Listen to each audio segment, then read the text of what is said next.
Okay, hello, you're welcome. All right, so on this episode, we're going to talk about some of the things you do to children that are actually not good, especially when you try to tease them in certain areas or even mock them in certain areas that are not good for that child. We're going to take them one after the other. When you tease a child about their physical appearance, maybe you tell the child about how maybe the child has weight, or the height of that child, or maybe any future in the body of the child. You now use it to talk to the child, maybe teasing the child. Look at how your head is one side. Look at how your leg is like this. You are teasing the child on about the child's physical appearance. What you are actually doing is that you are harming that child's self-esteem. You shouldn't do that. Don't tease a child or mock a child with their physical appearance.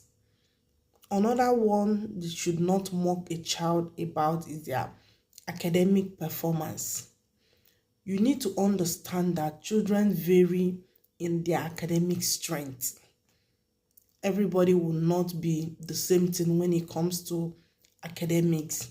So when you tease them, you keep teasing the child, keep mocking the child, letting the child know that he or she is not doing well. Okay, now you are creating a feeling of inadequacy in that child.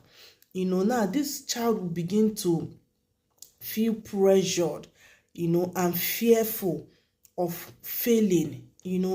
Meanwhile, in life, there are times, it's not every time you get it right. The child needs to also understand that when he or she fails, you have to rise up, pick up yourself, and also continue.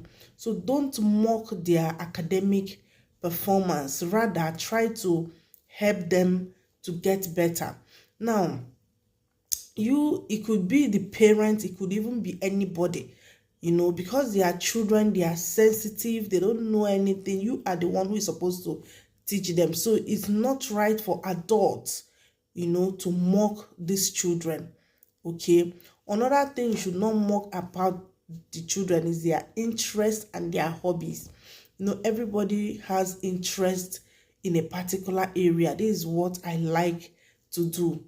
So allow them enjoy their interest. If the child likes sports, let the child go for sports.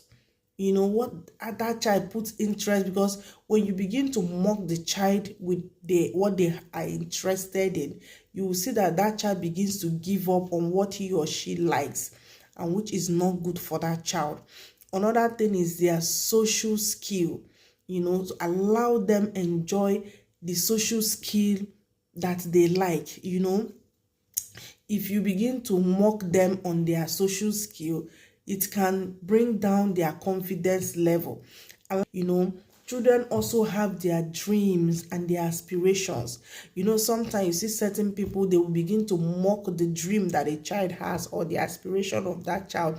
Maybe a child wants to be an artist in future, or a child wants to be a footballer, a child wants to be a policeman or something like that. You begin to mock that dream that the child has. You don't have to mock. Instead, you try to help the child to build what the child likes. When you begin to mock that child, you are discouraging the child's imagination and confidence.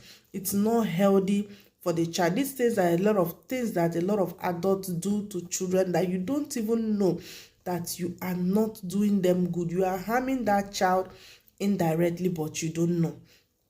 The last thing I'm going to talk about is the family background of a child, or the financial status of the family. You don't mock a child with the background of the family. Maybe the family are not well-to-do. You now begin to mock that child with it. What you are actually doing is that you make the child feel shame and insecurity. Because when you look at it, the child doesn't have control over this factor that you are mocking the child about. So you don't mock the child with the background that the child is coming from, or maybe the financial status of the family where that child is coming from. We need to be very careful. Some adults do these things without knowing what's the harm that you are causing to the children. Okay, so I'm going to stop here for now. If you think you have learned something from this video, please, I would like you to comment, like, share, and then wait for my next video.